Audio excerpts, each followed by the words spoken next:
think they're vain, stupid, and incredibly self-centered. It's the Cooper and Anthony Show. So this Adele residency drama is really getting out of hand. Now, we casually mentioned it when she first announced that she was canceling her Vegas residency. We're like, oh yeah, it's because of COVID. And then we went on with our lives without even realizing that there's a whole story here. Like, people are doing a deeper dive into why Adele canceled her Vegas residency. Let's play a little bit of Adele talking about it, because the comments about this particular video are wide range. So let you hear a little bit of Adele so you can get a sense of what we're talking about. Hi, listen, I'm so sorry, but my show ain't ready. We've tried absolutely everything that we can to put it together in time and for it to be good enough for you, but we've been absolutely destroyed by delivery delays and COVID. Delivery of what, though? What is she saying delivery of? You're the one in the music industry. What would be the delivery? I mean, they're waiting for backline? Or they're waiting for instruments? They should already have that. I mean, are they waiting for strings? Are strings not in and picks? I don't know. It doesn't make any sense. Yeah, if you're Vegas and you're starting a residency, you should have everything, chairs, everything you need should be there. Half my crew, half my team are down with COVID. They still are.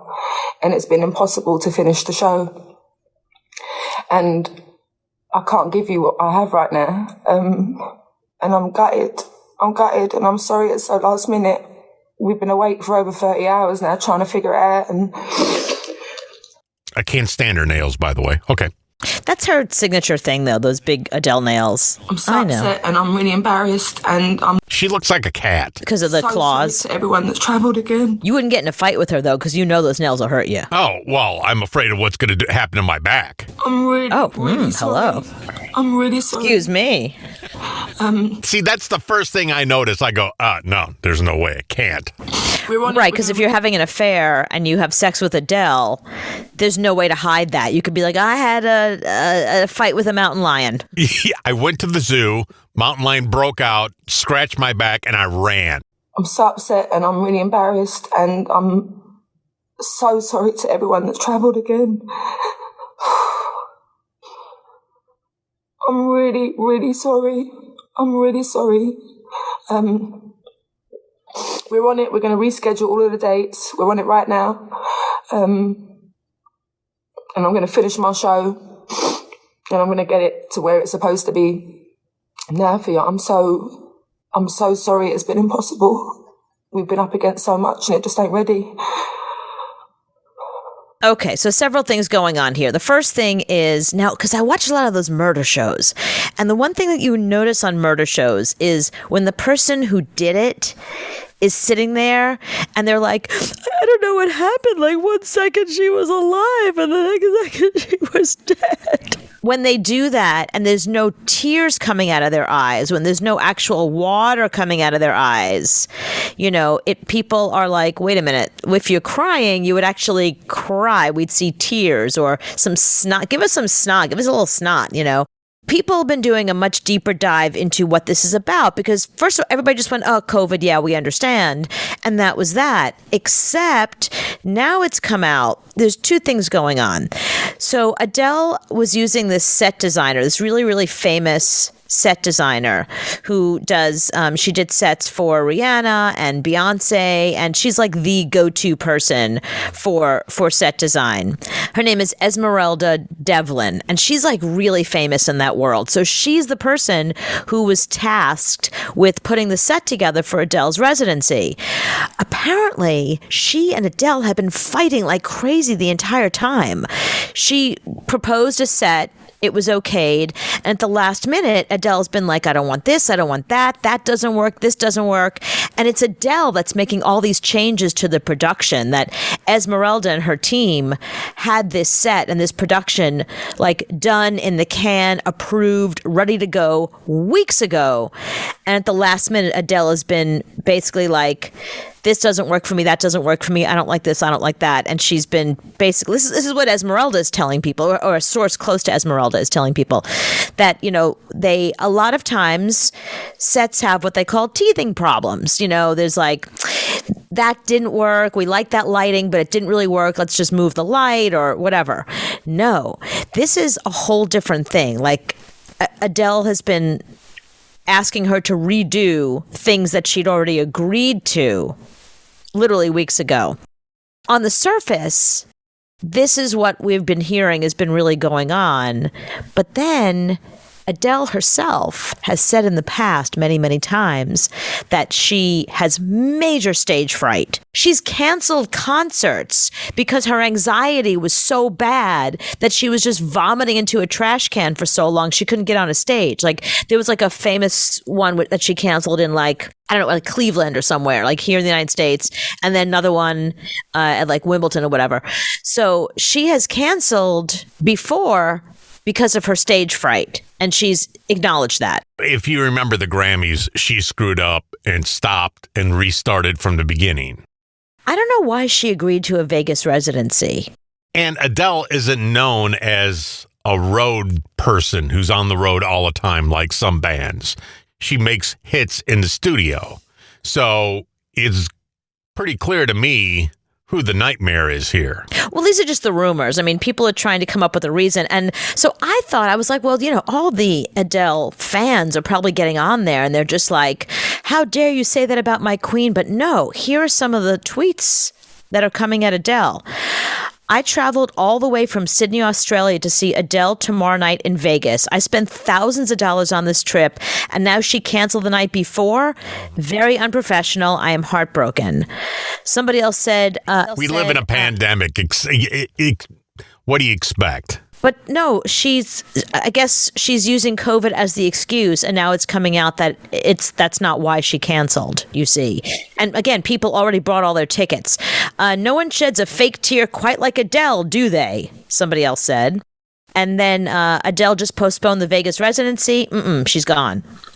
So I think a lot of people are not really having it with her. And there's this one girl who went viral today because she got on TikTok and she was explaining to us that every time she tries to see Adele keeps canceling. And here she is again. Adele canceled the Vegas thing. So let's let her explain it. I bought tickets to see Adele at Madison Square Garden, but they were fake tickets. But nobody felt bad for me because I bought them on Craigslist, so that was my own doing. So then I bought tickets to her show in London, and I flew to London. And these were not your average tickets. These were Golden Circle tickets. Like, look at the stadium, look at the standing room, and I was in the Golden Circle. And she canceled her show. Mind you, I risked my life flying to London on this cardboard airplane called WOW Airlines that is now discontinued. And I am in Vegas right now. And Adele canceled her show. Again! So she's literally, Adele got in touch with her and said that she was going to make good. And Adele has started to call her super fans on FaceTime.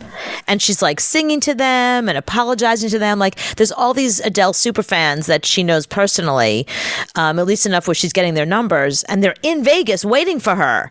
So she's calling them on FaceTime. So that's been blowing up all over social media. Like, hey, Adele just FaceTimed me. And everyone's playing their Adele FaceTime moments. So that's special.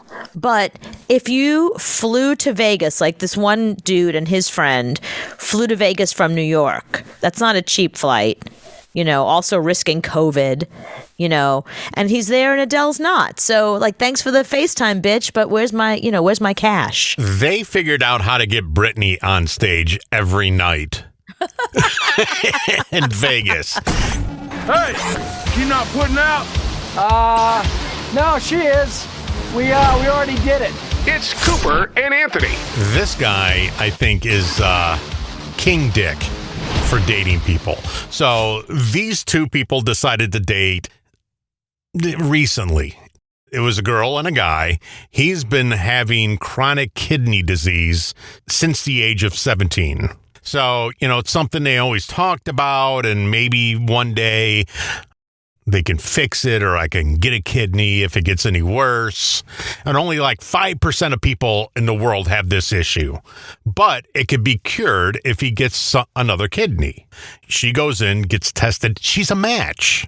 So she goes in and says, you know what? I'm going to give you the greatest gift ever. I'm going to give you my kidney. He says to her, I'm going to go to Vegas with my church group because I'm a really big Christian and I'm going to Vegas. No problem. You're a Christian. I trust you. So she studies for exams. He knocks on the door a few days later. She opens up the door and he says, honey, sorry, but I cheated on you in Vegas. Oh, no. Well, doesn't he know the rule about Vegas? What did he come home and tell her for? She said a lot of arguments later, I eventually forgave him, gave him a second chance. 3 months later, he calls her on the phone and said, if we are meant to be together, God would put us back together, but I'm breaking up with you now. But we're going to put it in God's hands to see if God wants us to be together, then we'll be together. And he ghosted her. Ghosted her. Yeah. And he's got ghosted her and he's got her kidney. And God's like, bitch, don't put this on me. Like, I'm not your wingman over here. Like, I'm busy doing important miracle stuff here. Like, don't use me as an excuse. I wasn't there. Wasn't me. He blocked her on social media and her phone. He blocked her. He can't take her calls, her texts, or nothing. But he took her kidney. Now she's got a scar, one kidney, and this douchebag left her. Okay, well, that was her choice to give her kidney to a guy that wasn't her husband or her fiance. You know what I mean? That was... Listen, here's the thing about giving somebody your kidney. You can't do it conditionally. You can't be like, I'll give you my kidney as long as you promise to keep being my boyfriend. No, you have to decide that this person needs a kidney, you're a match, and you're going to save their life, and then whatever happens with the relationship happens. But you can't hold that over somebody's head the rest of their lives. Like, anything he does wrong, well, I gave you my kidney. You know, anything that happens in the relationship, if she has to pay a bill and he won't, well, I gave you my kidney. Do you know what I mean? You cannot hold that over somebody's head. Those have to be two separate things. You've made the decision to give a piece of your body to somebody else to save their life. That's separate and apart. And the relationship didn't work out. Sorry. Happens. So you're not married, but if your boyfriend came to you and said, give me one of your kidneys, would you do it? Well, I've been with him 12 years. Oh, yeah. Well, you definitely would because you're never going to find another guy. So. Right. Exactly. Are you kidding me? I'd be like, you want my heart, my liver? What else do you want? I need to keep you around. Take a lung while you're at it. Take a lung and a kidney. I got two of them. You can have one. Right. An eye, a retina, whatever. A boob. Whatever you want. A retina. You'll be blind in the left eye and he'll be blind in the right. Yeah, whatever he needs. Yeah. But I certainly wouldn't have done it with anybody I was just dating. There's no way. Or if I was the kind of person that was very generous and cared about the world. You know, I mean, I had this friend, I'm going to say his name because he's the most amazing human being on the face of the planet. His name is Karen McHugh, and I worked with him when I did traffic back in the day. And to this day, I have never met a more generous, wonderful human being in my life ever. Karen McHugh gave his kidney to a stranger, basically. He gave his kidney to just somebody who needed a kidney. I was speechless. I've never met a more generous, selfless, loving human being in my life. And like the McHugh family, everybody who is around him is super lucky every single day. I am not that person, but I know that about myself. You know what I mean? Like I look at someone like Karen McHugh and I look at me and I think, wow, we're very different human beings. Like he is a lovely, generous. He's the kind of person that if anything happened to him, they can go in his neighborhood and they would all be like, he was the best. He'll be missed. You know, if somebody murders me, they'd be like, yeah, you know. They'd be like, who? No, they wouldn't be like, who? Oh, no, her. God. They'd be like, it was a matter of time. Mm-hmm. You know?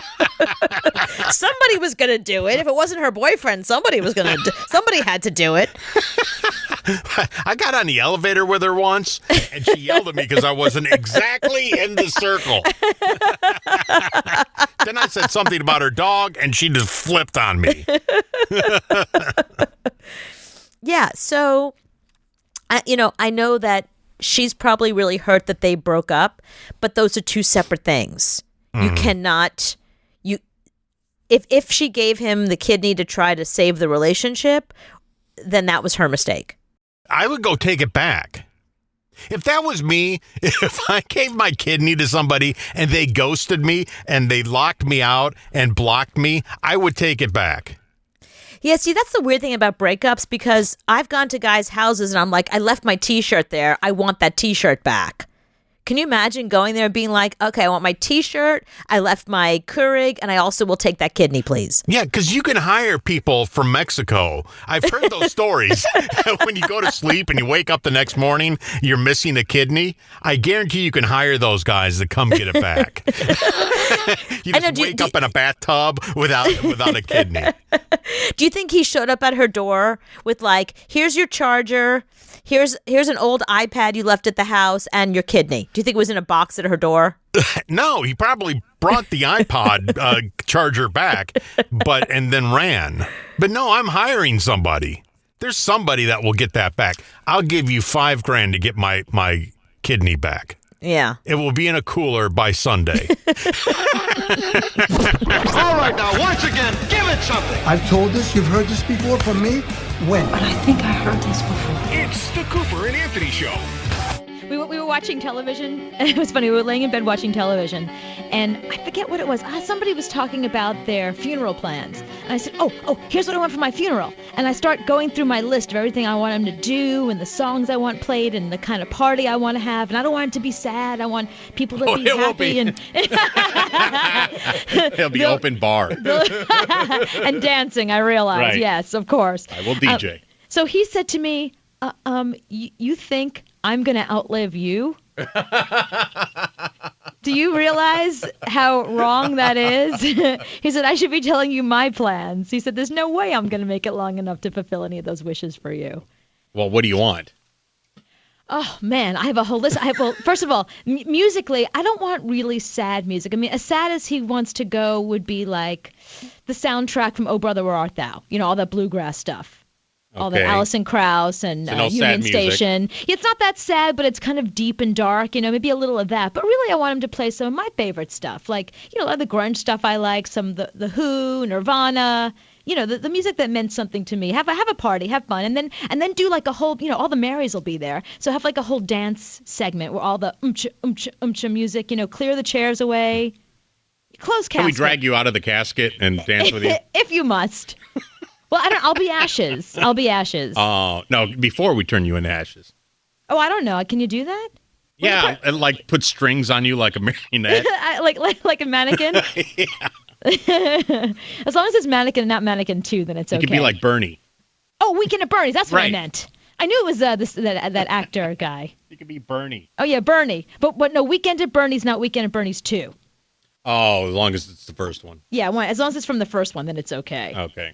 Yeah, then it's fine. But I want to make sure, I want a lot of good food. I want him to throw the party as if I'm there, as if I'm alive. Like, if he knows the little details and the stuff I like, because he knows what we did for our engagement party and for our wedding. I said I want it to be like our wedding. Throw a wedding, but it's a funeral. And instead of somebody getting married, somebody's died. That's all. And then just, but don't make it sad. Make it like fun and happy and have a good time. And now, do you have somebody that's going to do your hair and pick out your clothes and stuff like that? Oh, well, yeah, Jeffrey's going to do all that. Are you kidding? Yeah, our Jeffrey Scott is doing all that. So he can pick out what you wear, and yeah. who does your hair and makeup. Yeah, he's designing all that stuff for me. Yeah.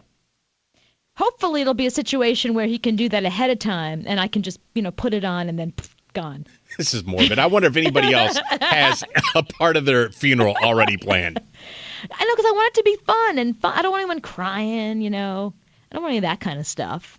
And everyone's invited. Just the only one a big crying old is party. going to be the Manolo salesman. Oh, that's true. My best customer. I'll never eat again. My kids will starve. Yeah, it'll be terrible for him. Move into a smaller place. All my shoe guys will be there car. crying. That's true. That's exactly true. And the producers at CNN will be very upset because that's a lot of slots they're going to have to fill. Yeah, I know. Right. No one else Who will can we work get for free. for free now? Yeah, well, I'm kind of like a corpse when I'm there anyway, so they can still use me. You can be Bernie I again. don't see the problem. No problem there. I don't They think. got Mr. Ed to talk. We can get you to talk when you're dead. Some other horse face. Yes, exactly. Thank you very much. Somebody with your Thank voice you. off the side of the camera. Yes, and I say Britney Spears. Brittany has no underwear again. That's a problem. Here's why. That'd be great. Because I have enough of your voice. I could probably, splice something together. That's a good point. Oh, what, will you do that at my funeral?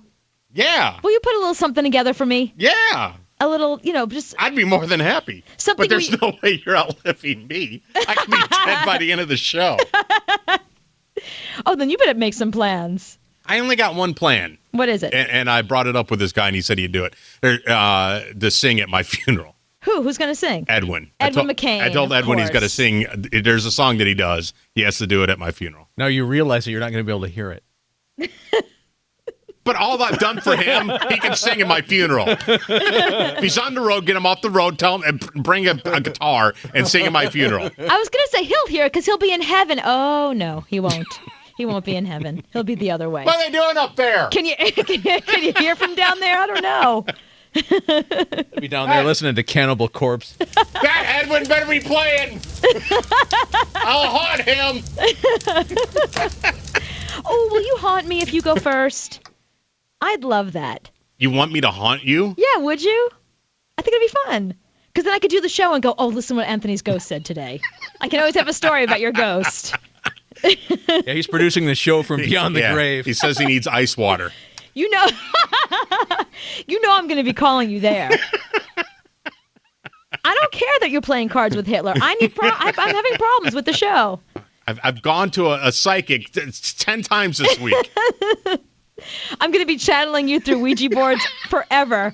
That's it. Don't bring that Ouija board in here. Come on, we got to figure out what we're going to do next We got to segment. ask Anthony a question, Chad. Sorry. Now, Janet, you already have your plans, too. Yes. What do you have planned for yourself?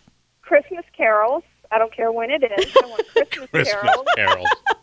So if you die in May. Tree and O Night Divine have to be played or sung. Mm-hmm. And upbeat Christmas carols. My best friend, not my husband, but my best friend knows to go buy me a brand new pair of shoes, even though they don't put shoes on you. They're going to be in the coffin. And to go get me a dress that's a size 6, because for once I fit into it. They have to cut it up anyway. No, wait a second. They don't put shoes on you? No. Now, why? Why? I don't know. Can you ask to have shoes put on? Yes. I guess you can. If that's But my I think dying wish? I think if your feet get stiff one way, they're not going to get shoes on you. So I told her I didn't care. She has to go buy me a brand new pair of shoes. So your coffin is going to be completely open. It's not going to be like up to your waist. Everybody can add something. Now they're playing Christmas carols. It's Christmas carols. I should be receiving gifts. And Oh Holy Night is your favorite one? Oh, Holy Night, yes. They'll maybe play this version. Yes, they'll play the South Park version if that's okay, Janet. We'll just do every version of the song that we have. We'll put the fun for back Janet. in funeral. Oh, Anthony. That's just so wrong. Well, he's singing it very How reverently. much beer they have. What was that? It'll depend on how much beer they've had. Right. Oh, so they'll be drinking at your funeral. Yes. Oh, yes. The keg will be next to the coffin. Yeah, nobody wants a sad funeral. No. My dad gave me this thing one time, and it says, I don't want to go into the grave silently. I want to go in sideways, saying, holy you know what a ride. Now, wait a second. So why Christmas? What do you love Christmas that much that you want that theme? Christmas. Yeah, Mhm. I love. It's just my time of year. I love Christmas. Some people are into Halloween. I'm into Christmas. And so will your casket be decorated with like big Santa Santas Claus. and all that stuff that people put in front of? No. Mm-mm. No, I don't love it that much. I just love Christmas carols. Oh, okay. So just musically, you don't want us decorating the room with balls of holly or anything. Oh no. Okay. Okay. That A would kind of little cool. tack, just a little tack. And you know what, Janet? It'd be so fun if we put one of those little hats on you that had the mistletoe over the head. I would love to see that. I want to see Who's going to go kiss Janet? Yeah, put mistletoe over my head. She has mistletoe. It's the rule. That's how it goes. That would be interesting. That would be. Yeah, see, what you need to do is, if I go, make it a closed casket. Okay, so when people walk in, there's a closed casket at the front of the place, and put me in the pews. Just sitting. See if anybody notices that's you sitting back there in the pew at your own funeral. Everybody think I'm in the casket. I think that's him. No, that can't be. No, I thought you were going to say that keep it closed, so that way there'll be nothing in there because you have to make an entrance. Like everybody else will be there going, oh, it's so sad, and then you come in once everybody's already there. Now then put the spotlight on me sitting in the fifth pew. Right. with a cigarette in my hand. You can finally smoke again. Right. Thank God. Okay, so do you have your funeral plans all set up, or have you ever been to like a wacky kind of funeral? Have anybody ever like spread ashes somewhere wacky or done anything wacky for their funeral? 877-6 Cooper. We're so morbid on a Monday. All right, it's Morbid Monday. Yeah. So Jay, it's Morbid Monday. What the heck? Well, you know what I was just thinking? I'm putting Anthony in the box. I'm going to sneak to his funeral wherever it is, and I'm going to put fishing line through the box out the end. So he's laying in there, and then all of a sudden the box top is going to fly off, and he's just going to sit up and look at everybody. Brilliant. Make that happen, Jay. That'd be great. That. You'd be like a puppet. Like a marionette. You ever see at Bernie's? You can be waving at everybody. Yeah. But, people would know that he was dead because he's not that friendly in real life. You'd be like, wait a minute. Just have my fingers standing straight up. Exactly. Oh, he is alive. Look. He's flipping us off. And he's talking to us. Is he driving? He's driving right now. He thinks he's driving. But at least give me a cigarette, because then I can smoke. Oh, yeah, believe me, we will. Nobody can say, it will kill you. I'm dead. Exactly. All that stuff that can kill you. Right. Hey, Amanda. Hi. Now, Amanda, your dad's ashes, has your dad passed away? Yes, he just passed away a few weeks ago. And what were his plans for his ashes? Well, we all sat together one weekend at the beach, my mother, myself, my dad, a couple of my mom's friends, including our doctor, our family doctor. Mm-hmm. And we started planning about, we need to sprinkle some ashes here, we need to sprinkle ashes there, and Dad's like, well, don't forget to go to the Trinity River in Fort Worth. And Mom said, well, we got to go to the Alamo because you're a Texan and you've never been there. Mm-hmm. And we got to go to Key West and sprinkle some ashes while we drink a margarita. And he sat there and planned all this, and then all of a sudden stopped dead in his tracks and said, you know how weird it is to be talking about this with your wife and your doctor? And you're still alive? Yeah, but so did you do all that stuff, or are you going to do all that stuff? We are. We've got a huge road trip planned in like 4 different stages, out west, down south, everywhere. See, I have no problem with that. I think that's great. I think people should have a say in what happens to them afterwards. Oh, yeah, definitely. And he sounds like the kind of guy that lived a really fun life, so of course he wants his ashes in fun places. Oh, yes. Yeah, see? Amanda, do you have plans for yourself yet? Not yet. I'm still only 27, so I don't have to worry quite yet. Yeah, that's true. Yeah, you got some time. Mm-hmm. Yes. Yeah, me not so much. Already working on it. She's writing it down right now. Hey, Jim. Hey, Cooper. How you doing tonight? I'm good. Now, Jim, do you already have plans for yourself for when you kick the bucket? Yep, sure do. Got everything put together. Plans, I'm going to be cremated, and my ashes are going to be spread across Blue Ridge Parkway. Ooh. But at the funeral, there's going to be an open letter to all my friends. And beside of the letter is going to be 2 half-gallons of Jack Daniels and some plastic shot glasses, because my line is always, the last round's on me. Oh, I love that. Oh, see, now I can't use it. You already said it. That's so clever. Yes, but I got it already put together with the funeral home and got my wife's approval, and so it should turn into a real good party. I got some friends that will come to the line at least 5 times. I'll bet. They'll be like, wow, Jim's funeral's cool. I wish you would die again. Thank you, Jim. Hi, James. Hey, guys. Hope you had a good weekend. We did. Now, good. James, I have a morbid Monday, apparently. Well, I love morbid Mondays. Oh, good. No, it's not so morbid, but it was kind of fun. But anyway, my next-door neighbor, his name was Jim, but my next-door neighbor last year had passed away. He was 62 or 63 years old. Mm-hmm. Well, Dean and I had gone to the funeral, and he and his girlfriend were really into rock and roll, old rock and roll like the 50s and 60s, doo-wop, stuff like that. And he collected old cars and stuff.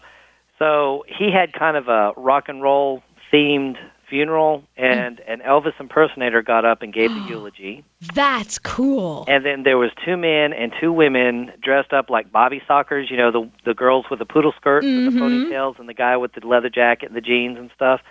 And instead of playing the organ music that was real sad and stuff like that, they were playing Elvis songs. They were playing Everly Brothers. Just everything 50s or 60s. It was really cool. Oh, see, I think that's nice because it says something about how the person lived. Exactly.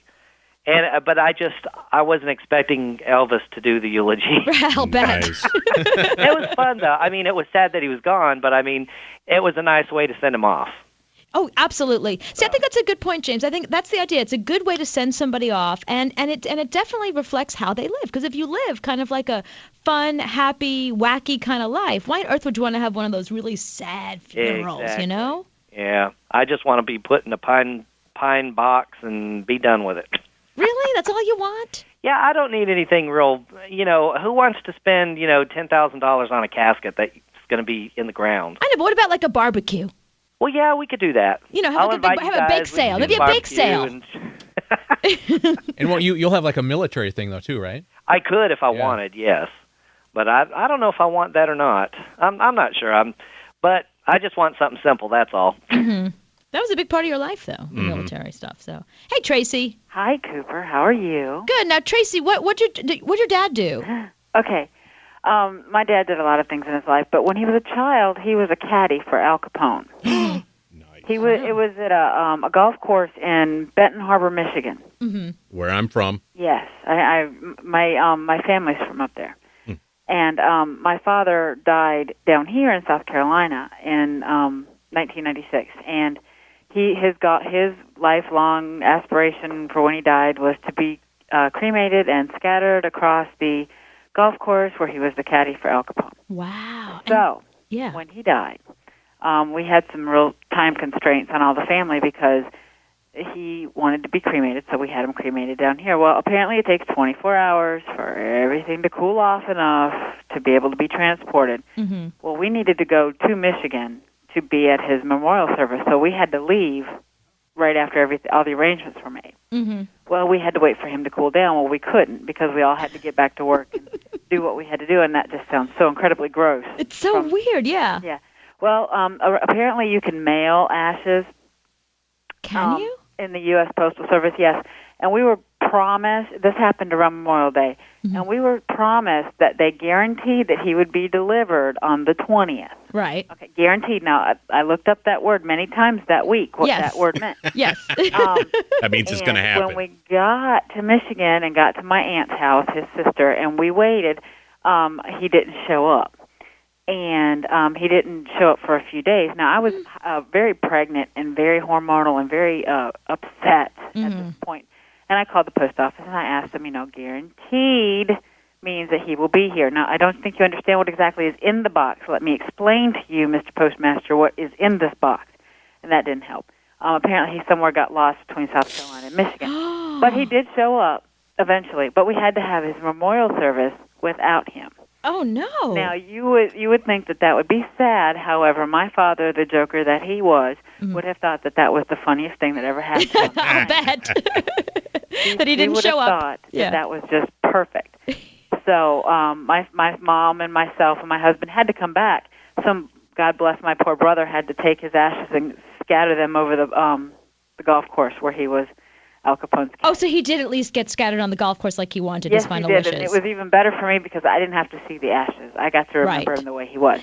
That's good. But the U.S. Postal Service apparently has never learned what the word guarantee means. Yeah, it's not like I'm waiting for a sweater. So, pretty important. my dad. You know who I blame? Who? Brock. Yeah, of course. You always blame Brock. So it's sad talk about short lives. That's what we're doing tonight. Okay, so do you have plans already for your own funeral? How are you going to rock it for your funeral? Hey, Donnie. Hey, how's everybody at 107.9? Now, Donnie, let me guess. You want your ashes spread somewhere near a Harley? Nah, you're close, though. That's a good thought. That is a good thought. In the gas tank of a Harley. I was kind of, well, no, I don't want to gun the carburetor up. Oh, okay. I was kind of thinking, I'd do like a Marshall Tucker thing, going to jump off and nobody's going to know. Mm-hmm. Can't you see? Yeah, there you go. and the thing about it is who the heck cares, you're not there. I mean, what the heck? What does it matter? Right. So if I jump off the mountain, nobody's going to know. No, but don't you want the people to remember you, to have a good old time and remember you how you lived? And that's what pictures are for. Just put up a picture. You think I'm going to take pictures after I'm 40? Are you crazy? There'll be no pictures from now on. I don't know, but we better not tell Sean Lee about it. All right, guys. Okay, thank you, Donnie. So Donnie's gonna pull an old Marshall Tucker band sort of thing. Yeah. And and frankly, he could get the Marshall Tucker band to play at his funeral. What are they busy doing? So you haven't taken any new pictures in 15 years? Nope, no new pictures in 15 years. Back when I turned 40, I stopped taking photos. But the last time she took a photo, Chad, how long did it take? Hours. That's why. I need all the hair and makeup and the lighting. It takes forever. I can't, I don't want to waste people's time like that. Just have them come and party. Literally dance on my grave. Hi, Barbara. Hi, Cooper. Now, Barbara, have you been to a funeral that was kind of like a fun, wacky kind of thing? Well, I have two stories, so don't hang up on me. Oh, no. Anthony. The first one was when my dad died. He loved to golf, so we had him cremated, so we had all my cousins and everybody came over, and we had a golf tournament and spread his ashes, I'm sure illegally, on the outskirts of his favorite golf course. And his name was Willie, so it was a Free Willie tournament. Oh, that's so great. But the funeral that stands out in my mind, when one of our friends, when his father died, they had the service up at the cemetery. Mm-hmm. And his brother was having a really difficult time with drinking, so he showed up drunk. And when the service was over, he got really emotional and flung himself on the coffin with, hysterics. Unfortunately, he hit the flowers. The flowers slid. He slid. He went into the hole, and all we heard was, "Help, I can't get out." I mean, and it is really hard to be serious when somebody falls in the hole at the cemetery. We were laughing hysterically. Yeah, like you definitely want to be like, this is serious, this is sad, and then you just burst out. You can't help it. It's fun. It was like, oh, my God. He just, drama. I want lots of drunk idiots at my funeral. Well, everybody's invited. He was the designated drunk idiot. I just want, you can post it up anywhere, Anthony. You can make posters and put it around all over town. Can I put it on Bob's House of Meat? Put it on Bob's House of Meat. Nice. Our other website. Yeah, Barbara, you're invited. Sounds like a lot of fun. Can we have You can come to mine, and I'll make mine the same way. Just a fun party. Ken will be the one that's in charge of throwing himself on the coffin. What am I going to do at night now? I want Ken to do that. That's true. Can we have listeners come up and take a finger? Yeah, sure. Cool.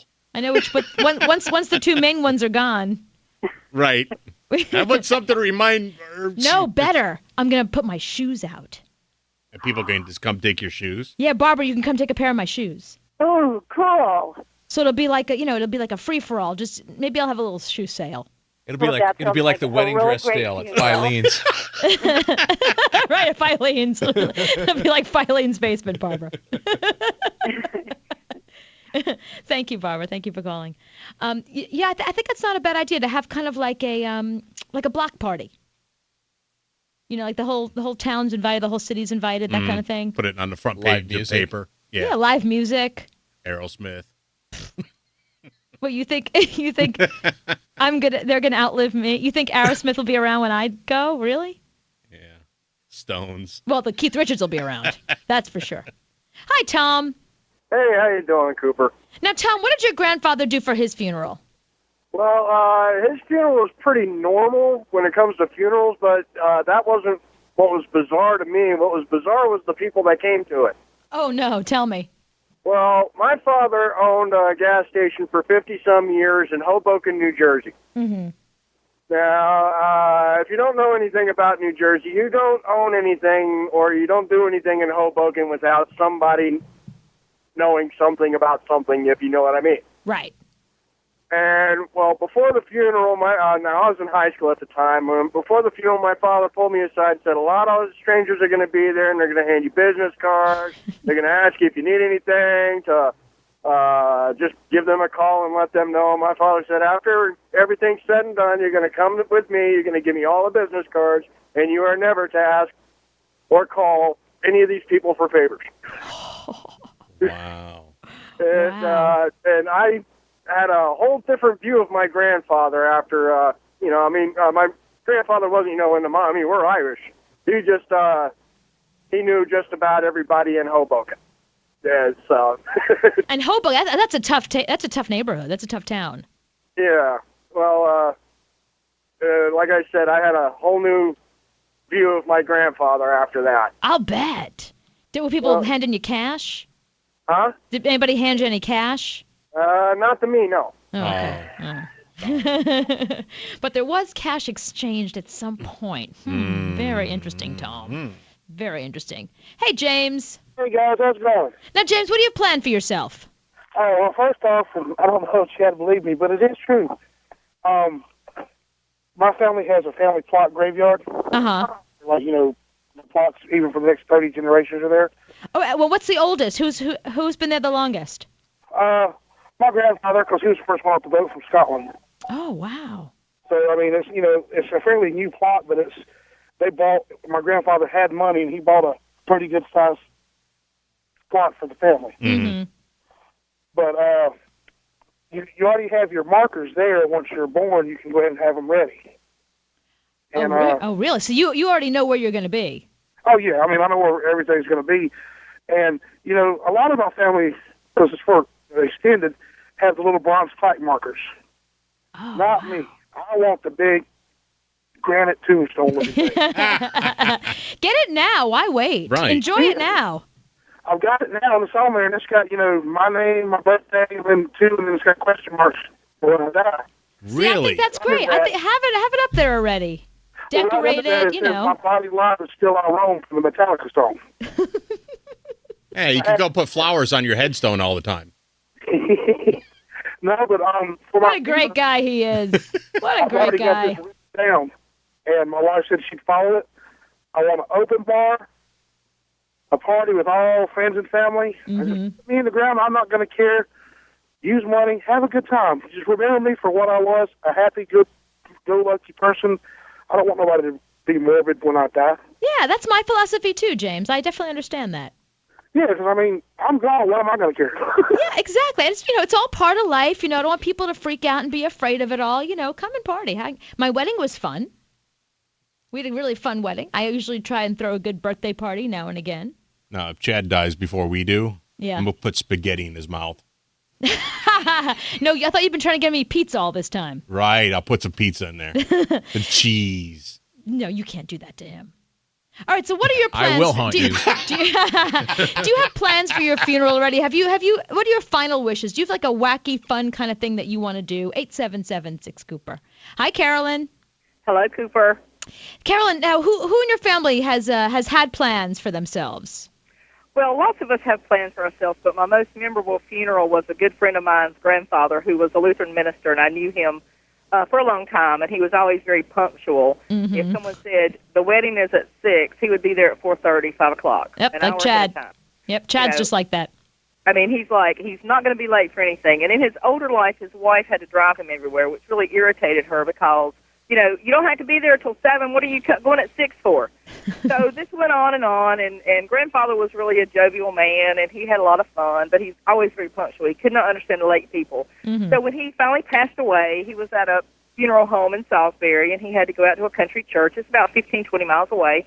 So the family's at the funeral home, and everybody else is waiting at the church. And we, top of the hour comes, no granddad, no hearse, no anybody from the funeral home. We're all wondering what's going on. Well, everybody gets up for the bathroom break, and the minister says, well, I don't know where everyone is. Mr. Fisher's not here yet. We'll proceed when the hearse, when the funeral home gets here with them. We wait like an hour and a half after the start of the funeral. They've played all the music they can play, and everybody's kind of worried because this was like 20 years ago before, everybody had a cell phone. Right. Finally, the funeral home drags up Grandpa, and what happened, President Bush, Daddy Bush, was coming through town on the train. They stopped all traffic going both ways, and the funeral procession was stopped over the overpass before they got to the overpass to get to the church and could not pass, which was just freaking everybody out because Grandpa was always so punctual. Well, I got to tell you, it's a good thing he was in the casket because he would have died right away being so late. The son-in-law, my girlfriend's husband, wrote President Bush, and he wrote a very nice letter stating, I'm sorry if I had known I would have had them stop my train. I'm very sorry that, Grandfather Fisher was late for his funeral, blah, blah, blah. So they have this, encased in a frame at their home because Granddad was always punctual. Right. And here's Bush's apology why he wasn't on his last day. Right. Well, that was the year that President Bush threw out the baseball pitch at the American Legion game in North Carolina. So it's a big, big hairy deal. So family's kind of okay, But that was my only. Funerals are usually pretty sad, but once in a while you get a chuckle, and we had a chuckle on Grandpa. Absolutely. I mean, the guy's never late, and of course, and they say you're going to be late to your own funeral, and he was. Mm-hmm. He was. Hi, Richard. Hey, how we doing? Now, Richard, do you already have a plan for yourself for your last wishes? Yeah, very unique one. What do you got? Okay, I am a closet cross-dresser. Mm-hmm. Hopefully you know what that is. Yep, I do. Yeah, I like being a girl. Yep. And I got it in my will that the Undertaker is to fully dress me with the wig, makeup, all the clothes. I got every piece of the clothes named out in my will that I want on. So you are now. What if you're going to change your outfit? You know exactly what you want to wear. Maybe you'll want something new by then. Well, I mean, I update it, as I get older and stuff like that. You realize it's no longer going to be a secret at that day. Yeah, nobody knows I cross-dress. Oh, they'll know that day. Wow. Yeah. And I even got it in. I want panties and bra on, the whole girl thing. Oh, good. Well, good for you. See, I think that's good because people will come to the funeral and they'll feel like, you know what, not so sad. They're going to remember that funeral. They're going to remember that funeral. Yeah. And I want to be a girl everywhere I go to live in eternity. I want to be a girl.